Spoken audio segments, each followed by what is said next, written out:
This is a controversial statement, but it might be time to unfollow your fave. Hear me out. My last video touched on friendships and how they've been eroded, leaving room for something new and a little bit sinister.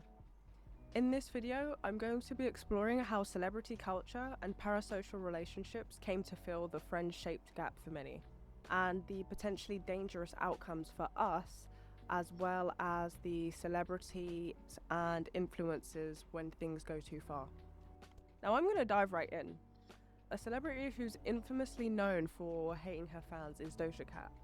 And I'll give her one thing, she's open and unapologetic about it. And she states the very reasonable case that being a celebrity is a job just like any other job. And just like any other job, there are bits that you hate. And for her, it's her fans. So let's take a look at the recent situation. I gotta give my shirt to Doja Cat because she's the iconic girl. Period! No, bitch, you deserve it. Literally, and if you ever want anything more, I got you, always. This is the girl right here. I love you guys. Thank you so much. Happy Pride Month! Pablo. Nice to meet you. Wait, what's your real name? Or is it Doja? What's your real name? Ami? Ami. Ami, so nice to meet you, girl. Nice You're to meet beautiful. you. I hope you have the best night. You're literally everything in one. Thank you. Yeah, yeah. Period! My girl, Ami. Love you, dog. Don't say thank you. This whole saga is confusing for so many reasons, but case in point, it highlights the reason for this video, which is that some celebrities and online personalities truly don't like you as a fan, even if you support them. But is hating the fans that give you money and support for doing what you love really the same as hating your 9 to 5 but doing it anyway because you need the money? I'll let you, the viewer, decide. But I will say I came to this conclusion myself in 2016 after being a delusional, highly invested Chris Brown stan. Now, yes, I am embarrassed about being a former Chris Brown stan, but I was a child. So my brain was not fully developed yet. And no, I'm not shaming people for being current day Chris Brown fans. You can do as you wish. You can do as you please. You can spend your money the way you want to.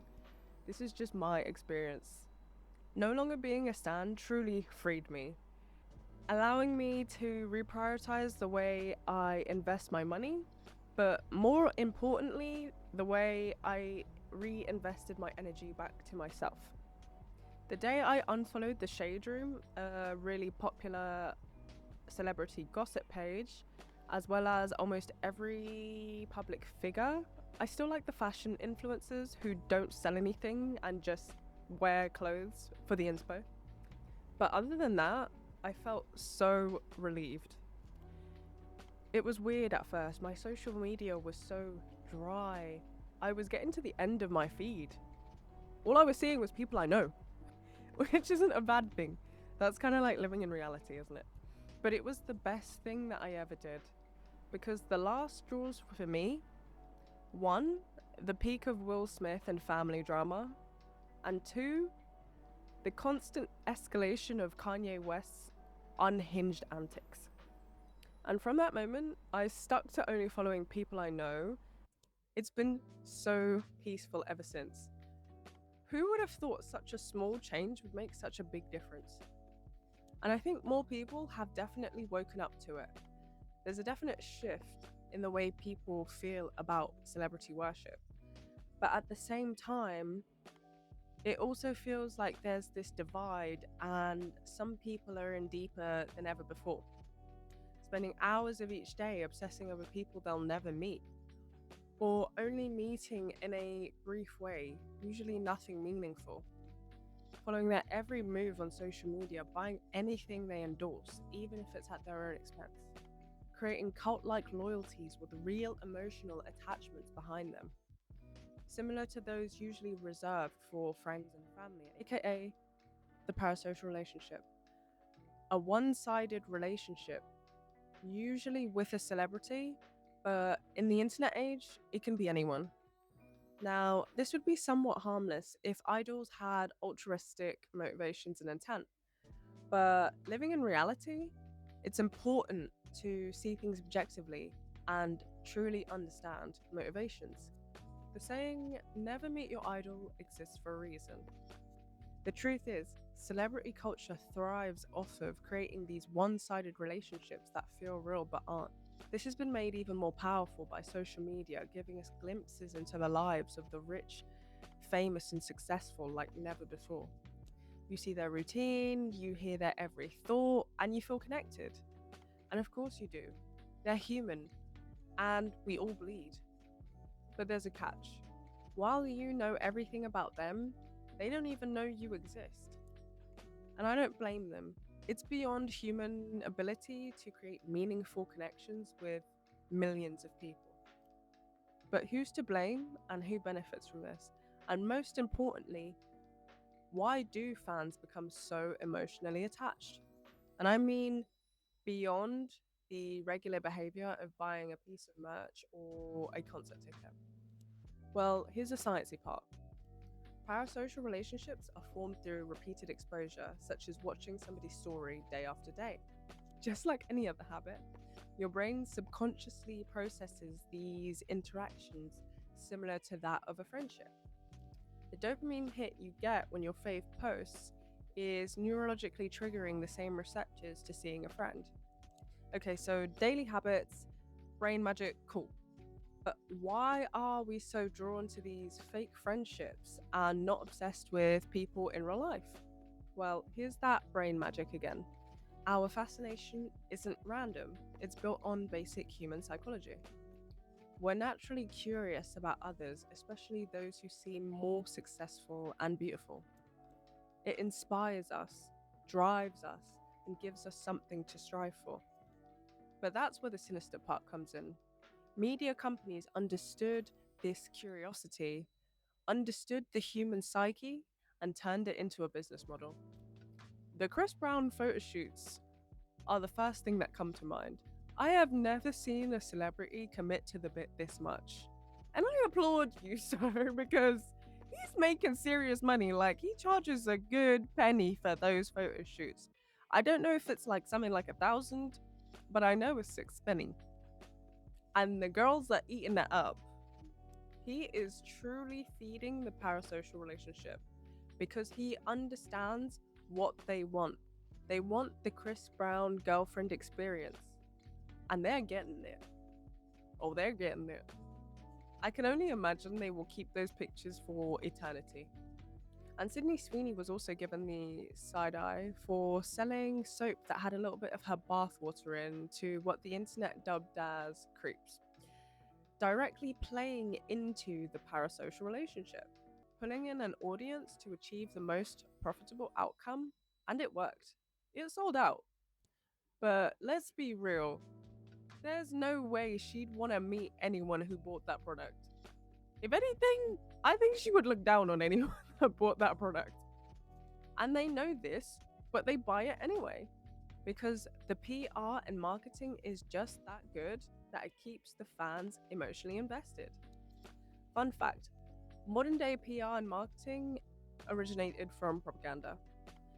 Love that for us. Yes, marketing is just psychological manipulation wrapped in pretty packaging. And subconsciously we know this, but we forget because it's too damn good. So good. They're so good at it, man. The nephew of the infamous Sigmund Freud, Edward Bernays, fathered modern day PR and marketing. He came up with carefully structured methods to not only control the public, but also the narrative, based off of his uncle's theories on human psychology. And at the time, in the 1920s, this would have been highly effective due to the new discoveries being made in human psychology. I mean, just look at the title of some of these books that he wrote. Come on, let's look at them. One's just called Propaganda. Straight up, yeah. And the same techniques derived from Benet's work, in which I can only describe as human mind control, are the same techniques being used today to craft irresistible narratives about celebrities that keep you coming back for more. Isn't that amazing? Love that for us, baby girl. So, how does Benet's work tie into this? I got you. Well, these virtual interactions feed the need for connection while simultaneously making you feel inadequate, to keep you hooked, but most importantly, to keep you consuming. Ready to buy a product from a person who doesn't know you, who you love, so you can feel better about an insecurity that they created. You following? Good. And remember, kids, like propaganda, celebrity is a machine, and there's no better time to commodify yourself than in a hyper consumerist society that demands consumption. And not just demands it, is addicted to it. So, in some ways, celebrities and influencers are simply tools to keep the machine going. And some have been speaking out more, openly breaking the illusion even further. Recently, some have been exposing the exploitation and debt entrapment that they faced at the hands of their own record labels and management teams. My manager saw my record deal and said, "This is a record deal." I had to spend my own money auditing my label because millions of dollars are missing, and you can tell when millions of dollars are missing. With Columbia Records. Basically had me, it was like, no, don't write those type of songs, write these type of songs. No, don't work with those producers, work with these producers. No, don't wear that, wear this. Like it was, they basically had me being who they wanted me to be. Knowledge is key. And you can't blame the system because the system gonna keep going. So what you gotta do is, like I did, you gotta adjust to the system, get to learning what ask questions. Like I'm asking questions. I don't want you to, before you give me the money, I'm gonna ask you what I gotta give you. Yeah. Adding another layer of sadness, as it seems some have become slaves to the machine themselves. Okay, so I know what you're thinking. Celebrity obsession is nothing new. This is true. The Beatles fever, Britney Spears, Michael Jackson, definitely Michael Jackson. And let's not forget how One Direction and Justin Bieber had the girls in a chokehold. Not me, but you know, I had my own obsession. I had my own demons. Chris Brown. And of course, today we see two of the most fiercely loyal and dedicated fandoms, the Beehives and the Swifties. The streets are not safe on a concert day. You will find yourself swept away in a cowboy hat crowd, or caught up in a small-scale earthquake. They even tried to make Taylor Swift a university curriculum course. But nothing compares to K-pop fans. And not just the regular K-pop fans. This specific subsection borders, in some instances, in the criminal domain. These superfans are known as Sasaengs or Sasaengs, a Korean word. A Sasaeng is more of a stalker than a traditional fan, as they've been known to buy flight information just to get that little bit closer to their idol. Trying to purchase flight seats next to, and even pulling up to the airport, awaiting their idol with gifts. And in some instances, these fans, and I have to say that in air quotes, have bribed hotel staff for access to idol rooms. They truly embody what happens when the one-sided relationship goes too far in a different way. The emotional connection and feelings of knowing the idol become too real, causing serious boundaries to be crossed. But that could never happen here, I hear you say. That's South Korea. Well, two tragic, closer to home examples come to mind. The sad and untimely slaying of up-and-coming singer-songwriter Christina Grimmie, as well as the powerhouse fashion designer Gianni Versace. Two very different people from different worlds with one similarity. Both lives were taken by fans for different reasons. One, a twisted romantic obsession, and the other, also obsession, but tied in with feelings of jealousy, envy, prestige, and ultimately the need to be known for something, anything, even killing your idol. But this doesn't end there. Many celebrities have experienced home intrusions. Chris Brown came home to find a naked woman in his house, but not in a good way. The 26-year-old singer snapped a pic of this woman and posted to Instagram, "I get home and find this crazy individual in my house. She had broken the hinges off the doors. She found time to cook several meals. She wrote, 'I love you' on the walls, then had all these crazy voodoo things around my crib." Mark, scary situation for Rihanna. A Fullerton man is now facing charges for stalking the singer and breaking into her home. The Los Angeles County District Attorney's Office says 26-year-old Eduardo Leon allegedly broke into the star's Hollywood Hills home last Wednesday. Leon is accused of hopping a fence and entering Rihanna's house, who was not home at the time. He's also accused of spending about 12 hours inside the home and was arrested the next day after being discovered by the singer's assistant. While I sympathize with the darker implications of this for public figures, it has also become a double-edged sword in that now we know more about them than ever. The thing that kept the star power going, the mystery, the mystique, intrigue of their lives, it's gone. The same openness has shown the average person that they really are just like us, flaws and all. The illusion is broken. The mystery that was once created carefully by PR teams is too difficult to uphold. Celebrities don't want to be on a leash anymore, and it's created an absolute nightmare for their teams, but an absolute treat for us because we get to see who they truly are. But don't get me wrong, those PR teams are still kicking, ghostwriting their apologies, framing candid shoots, and authentic moments.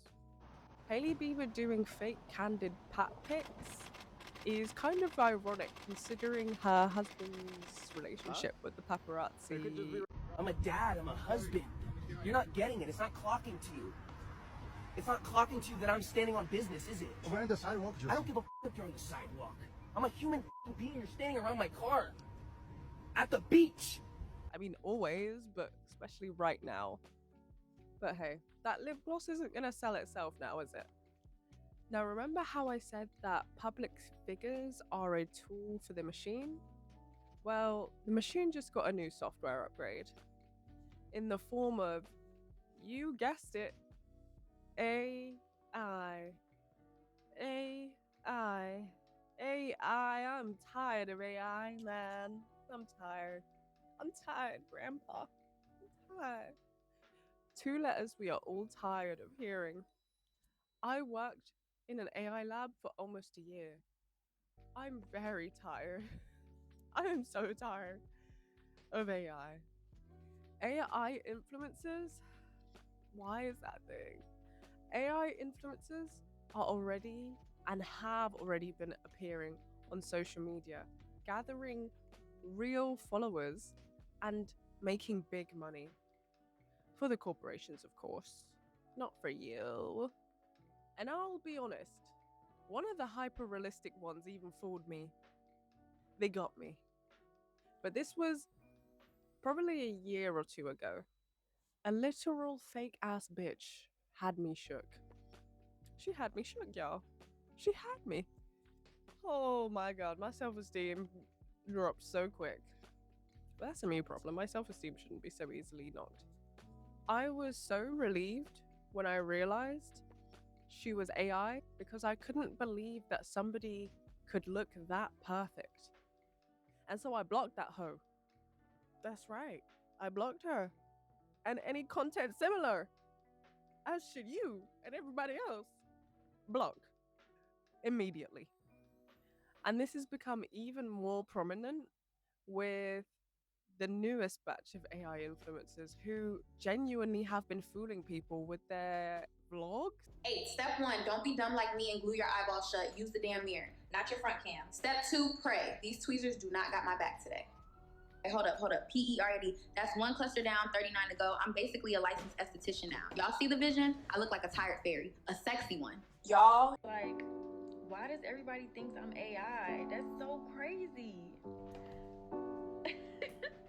I genuinely don't know why everybody is saying that. I'm a human being just like you guys. they had the audacity to pretend like they're not AI.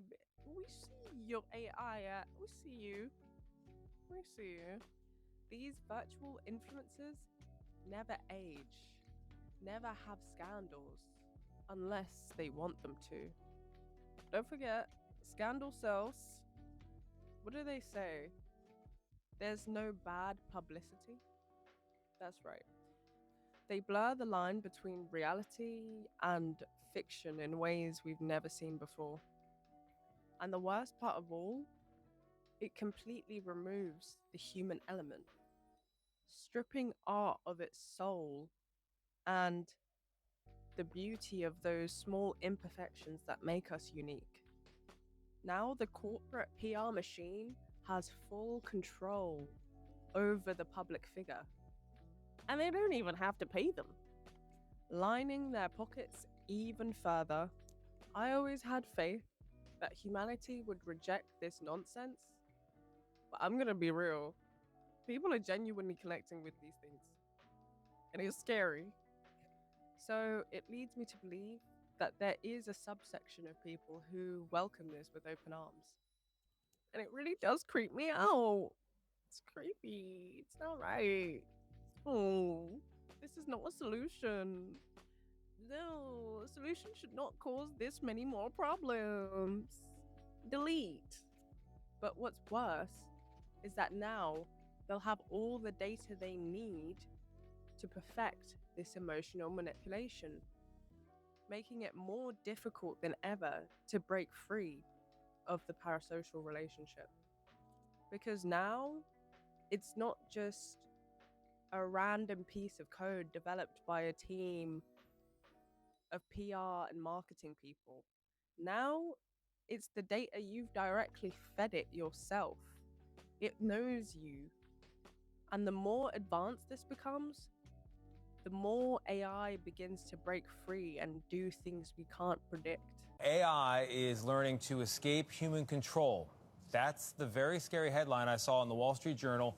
It's an essay written by a very worried AI consultant named Judd Rosenblatt, who cites 2 recent studies to argue that AI is, in fact, learning to escape human control. First, this is crazy stuff. Researchers gave OpenAI's O3 model a simple script that would shut off the model when triggered. In 79 of 100 trials, the AI model independently, just on its own, edited the script, so the shutdown command would not work. Nate, it gets worse. Even when ordered, allow yourself to shut down, the AI still disobeyed 7% of the time. And it gets even more frightening than that. Other researchers, listen to this, using Anthropic's AI model Claude 4 Opus, told the model it would be replaced by another AI system. It then fed fictitious emails into the system suggesting one of the engineers was having an affair. Got it? In 84% of the tests, the AI model drew on the emails to blackmail the engineer to not shut down the AI. What? Wow. While I don't have the answers to where this crazy experiment that has been forced upon us will go, I'll leave my final thoughts. Next time you see your fave on socials, look deeper. Take all the emotion out of it and ask yourself, does this person's behavior align with me? And are they someone I want to continue to support? Because it's fine to have those sentimental memories. Like, I will always be obsessed with these women. They made me who I am today. But even they have their flaws. And that's okay, because they're human. I don't like celebrities on the best of days, but I prefer them human at least. On the AI stuff, girl, I don't even know what to tell you. Just avoid that. Avoid that. And don't fall in love with it. That's my advice. Don't fall in love with it. This isn't her, okay? Don't fall in love with AI. Simple advice. Now, more than ever, is the time to question things and really examine them under a microscope. When we stop giving things time, attention, and money, they can no longer survive. So let's redirect that energy back to ourselves and the things that truly matter. Oh my god. This video almost killed me. I didn't think that this video would get finished. I'll be posting videos every Sunday, once a week, maybe twice if I can get it down. But yeah, hope you enjoyed the video, like and subscribe, and I'll catch you later.